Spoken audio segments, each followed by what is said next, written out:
back to Sports Econ 101. I'm Edward Brown, your host, along with Vern Glenn and Bruce McGowan. When we cut to the second commercial break, we asked this trivia question. What is it called if you shoot 2 over par for a hole? We're obviously talking golf here. Double bogey. Double bogey. That is correct. Okay.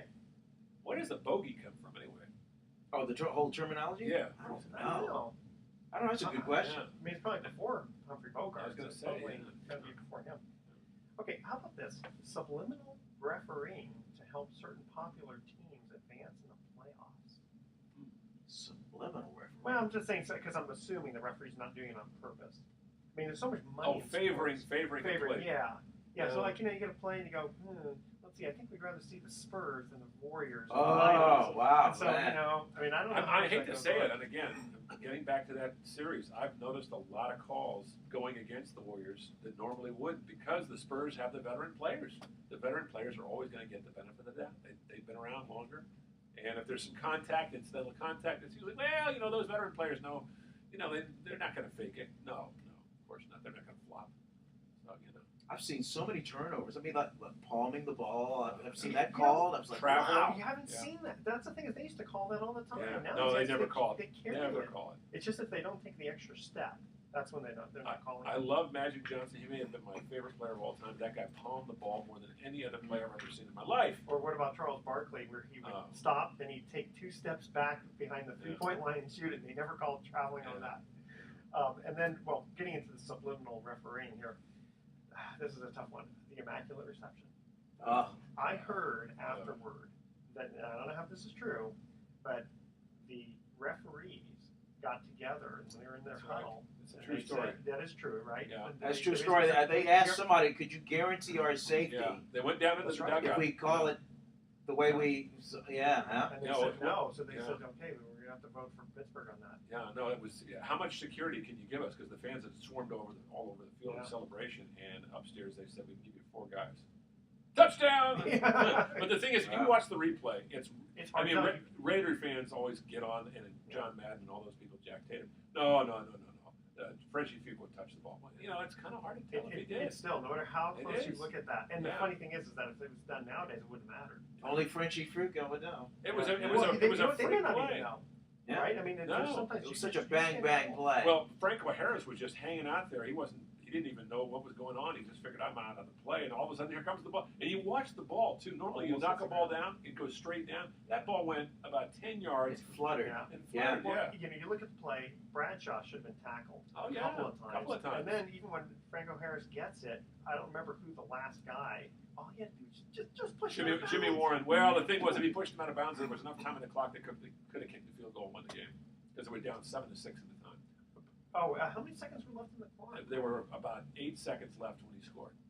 Oh, okay. Yeah. You know what's interesting about that? The Steelers don't win that game. Maybe they don't go on that great run of winning all those Super Bowls. Same thing with the Patriots. If they don't win the Tuck game, maybe they don't go on the great run of winning all the Super Bowls. That's a good point. I mean, Franco Harris, that was his rookie year. Yeah. And if I'm not mistaken, Bradshaw, that was only his second year? Third year. Yeah. Okay. Yeah. Think of all the calls involving the Oakland Raiders. The Immaculate Sea of Hands, the Holy Roller. Well, the Sea of Hands wasn't a call, but the Holy Roller. Okay, wait, hold on. The Sea of Hands is which one? That was the playoff game against Miami, and Clarence Davis made an incredible catch. And he had the worst hands on the Raiders, but he made an incredible catch between 3 defenders and pulled it down. And the Raiders won the game. It knocked out the 2-time defending champ. I was going to say Stanley Cup. I'm thinking NFL champion Dolphins. Yeah. How about this? This is something that would never happen. Never. The Heidi game. Yes, never happened. I was there for that one. I remember that one. Yeah.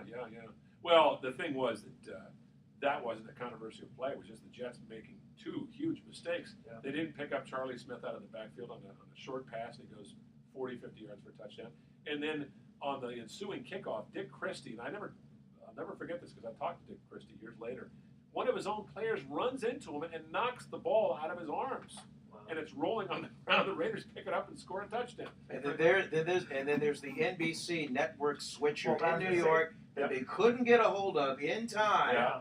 And he played Heidi. The movie Heidi. I was going to say that before the end of the game. I was going to explain that to the audience, for those young players, that people out there who don't know 1968. 1968. Yeah, because everyone wants to see Heidi instead of an exciting football game, right? Well, this is back east only, though. Out on the West Coast, of course, in those days, they still had the blackout, but if you were in L.A., you saw it, or if you were in Denver, you saw it, but if you were in New York and you're a Jets fan, you did not see it. And that was, somebody once later said it, that was the best advertisement for the Old American Football League, because that same year, the Jets got their revenge, knocked the Raiders out in the AFL title game, and then won the Super Bowl. That put Joe Willie Namath on the map. Joe Willie Namath from Beaver Falls, Pennsylvania. Beaver Falls, Pennsylvania. I remember that. And Alabama. That's right, Alabama. Bear Bryant. And what did Joe say to the reporters by poolside? He said, "Hey, I guarantee we're going to win that game." I guarantee it. That's right. And they beat the Colts. That was a bad year for Baltimore that year. Yeah, it was. They lost the. Oh, that's right. That was. Orioles lost the World Series. Right. Of course, Bullets lost the NBA championship. That's right. I was a big Mets fan, and I still remember Ron Swoboda. That was one of the best catches I've ever seen. Yeah. But you know what? Hey, but for as bad of a year that was for Baltimore, what a great time it is right now if you're a Bay Area sports fan. What? Has it? And I made mention of this on Facebook, and then Bruce commented it. You got to go back to 1989. Yeah. When the sports scene was this good, where everybody was good. Yeah. Earthquake World Series. So you get the get this. I get married October 14th in 1989. Wow. Okay? Oh my goodness. 3 days before the quake, first game of the World Series, and I remember telling my wife when we were getting married, right? I said, watching the Cubs lose to the Giants, and I go, oh my goodness, we're gonna have a Bay Bridge series here, and oh shoot, the first game's gonna be on our wedding day. I said, sweetie, I go, we gotta make this kind of a short. I go, no, not for me, not for me. No, hold on, I'm gonna stay there the whole time. But I said, we got a lot of people who are gonna go home and watch the World Series, and she flipped. She said, what are you talking about? Everyone wants to go to our wedding. I go, well, yeah, they don't want to spend too much time there. They want to go watch the World Series. That's right. She wasn't too happy about that. And then when the quake happened, we were in Hawaii, and people kind of accused us of starting the quake. Did the earth move for you, baby? Yeah. The earth moved for me, baby. Okay, quick thing here. Mistakes or errors that hurt players' careers. You got guys like Bill Buckner, of course. Mm-hmm.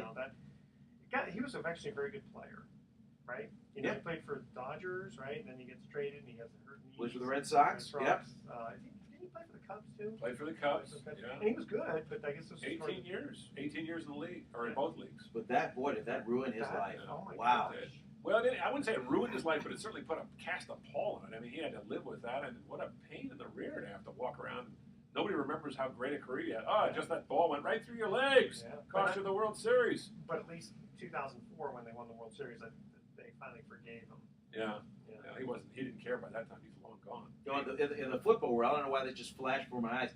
How about Jackie Smith dropping a touchdown pass for the Dallas Cowboys? Yeah. And they lost that game by 4 points to the Steelers. To the Pittsburgh Steelers. That's right. It's another one where the Steelers get off the hook. I know. I hate the Steelers. I know. Well, I did. I don't hate them. Yeah, I was not a big Steelers fan. Wasn't there a bad call against Ronnie Lott in the '83 NFC Championship against game? Washington? Yeah. Two bad calls. One against him and one against Derek Wright that allowed Washington to drive downfield for the winning field goal after the Niners came back from 21 points down in the fourth quarter. Man. What was that pass interference call? That two of them. One of them was possibly legitimate. The other one, no chance. It was a terrible call. Roger Craig fumble. Against the Giants. I still have nightmares about that one. He might have finished out as a 49er. That was his last play as a 49er. Yes. Yeah. That's so sad. And so you get guys like that. Okay. Then you also have Scott Norwood, right? Yeah. Missing the shot heard around the world for Buffalo. For the Super Bowl, and they went into the Super Bowl 4 years in a row and lost every time. And this was the only time that they were even close. Yeah, that was the first one too. Yeah, the first of four. That's kind of set the tone. How about the refs jobbing the U.S. Olympic basketball team in 1972? Oh yes, and Russia wins that one, steals out. I think to this day they never accepted their medals. Alexander Beloff scored the game-winning basket. Wow. Yeah. You got to go back to that to realize how frustrating that was. It's like they kept trying to figure out a way for Russia to win. They finally figured out the way. Well, the clock didn't start. There was a timeout. There was this, that. I had to go get a hot dog. Notice ever since then, that sits there. But now, whenever we have the Olympics, we get our best athletes there. It's a joke. I mean, you put the best NBA players against the rest of the world. No chance. Except No chance. What happened? Okay, the Dream Team, and then after that, though, they did lose. That's true. They lost. They did. Yeah, I stand corrected. I think it was a John Thompson coach team. I think. But did they lose in the Olympics? I thought they lost in the preliminary. They lost in the Olympics. Yeah, I don't think they got a gold. Okay. I think they got. I don't even know if they got silver. They might have gotten bronze in that one. I think Italy and Spain had good years. And then guys, I gotta laugh at this one. Leon Lett. Oh yeah. I was at that game too at Pasadena. And Steve Tasker. Sure, touchdown. And Steve Tasker comes up from behind and knocks the ball out of the way. He's holding it out in it like a loaf of bread. Okay, but what was more, to me, funnier was the play that he did at Thanksgiving. It wasn't, it wasn't a playoff game, but it was Thanksgiving in the snow in Dallas, which hardly ever snows. And it was a field goal kick by Miami, and and it gets blocked. It's like, everyone, don't touch it, don't touch it. And about 15 seconds goes by. Well, maybe not that much, but a lot of time seems to go by. And there's Leon Lett trying to jump on the ball. He doesn't need to touch it. Yeah. And of course, it squirts out from underneath him. Mm-hmm. Miami gets it, kicks a field goal, wins the game. Love that. Leon Lett. Hey, how about locally here? Jim Marshall running the wrong way against the 49ers and scoring a touchdown at Kezar Stadium. Yeah, that very famous play. Turned into a safety. And Bruce Bosley, the 49er center, comes over and congratulates him. And Marshall's going, "What do you mean?" He says, "Hey, you scored a safety for us. Thanks, guy." Of course, the Vikings had the last laugh. They won that game. And the funny story about that is the 49ers, well, I'm going to digress. Go ahead. That's okay. Go ahead. No, it just reminded me of another story. The Giants, when they won a playoff game against the Dodgers, Lon Simmons was doing the play-by-play of the 49er game that same day at Kezar because he could do both games. Russ Hodges was doing the game at Candlestick with Bill King. Anyway, Russ Hodges or Lon Simmons says, all of a sudden, the 49ers are coming to the line, and everybody starts cheering, and then nothing has happened. It turns out everybody had their radios on listening to the Giants win a playoff game at Candlestick Park. So, and then funny, they had the transistor radios going. I remember those, sure. Yeah. Wow. And Romo's botched snap. God, that's a hard. Oh yeah, was it a field goal or was it an extra point? It was on a field up in goal, Seattle, 19-yard field goal. Seattle. Yep, against Seattle. No, he's kind of turned it around because he's kind of come back a little bit. It hasn't actually. Still hasn't won a big one. No, it's too bad. If you play for the Dallas, they gave him a lot of money. You play for the Dallas Cowboys, they're gonna, you're in the spotlight all the time. You're under the microscope, the magnifying glass. If President Kennedy had not been assassinated in Dallas, I wonder if the Cowboys would have had that national right. It seems like from that point on. Yeah, that's an interesting theory. Yeah. They were known as Really, you think it's from the Kennedys? Well, I know they lived with that stigma for a while. But it just get going. Go down to Dallas sometime. By the way, again, I'm getting off on a tangent here, but go down to Dallas sometime, walk around Dealey Plaza, and then go up in the Texas Book School Depository. It's no longer called that. There on the 11th floor, there's a museum, and you can actually go to the spot where Lee Harvey Oswald allegedly took a shot at Kennedy. Wow. It's amazing. Okay, guys, we're going to cut to our third and final trivia question commercial break. 3 under par is a double eagle, right? What else is it known as? There's another word for it. Okay.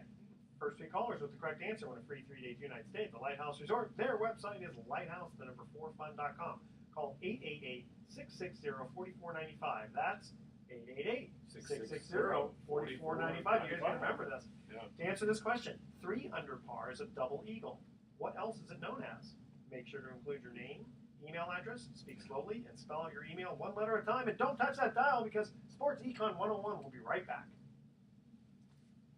14 Wow, minutes even I don't know that one. I don't know that one. I don't know that. An albatross. I was going to say.